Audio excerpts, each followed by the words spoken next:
Welcome to our channel. Today we how to authorize Draft2Digital for distributing your Kindle books. Easy tutorial step by step clearly.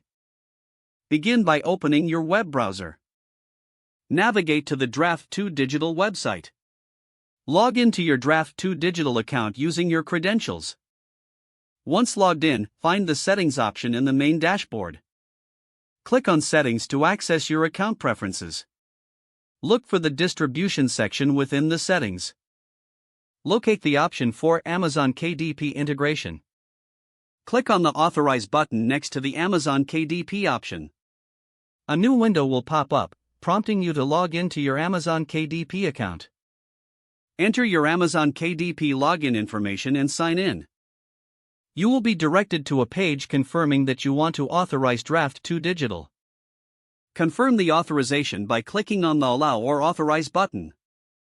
After authorization, you will be redirected back to Draft2Digital. Check that your Amazon KDP account is now linked under the Distribution section. You can now begin distributing your Kindle books through Draft2Digital. Review any additional settings or preferences to ensure everything is set up to your liking. Once you finish, you can start uploading your Kindle books for distribution. If the page does not load, refresh the browser or try again in a private or incognito window. Make sure you are using the correct email address, then retype it carefully to avoid small typos. If your password is not accepted, use the reset option and create a new strong password you can remember. Check your spam folder for verification or security emails, then complete any requested confirmation steps. Enable two-factor authentication if available to improve account security and reduce unauthorized access risk. After signing in, review your profile details so your contact information and settings are accurate and current. If you see an error message, note it down and try again after restarting your device and internet connection.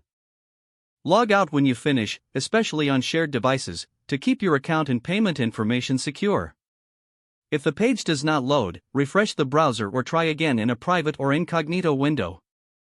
Make sure you are using the correct email address, then retype it carefully to avoid small typos.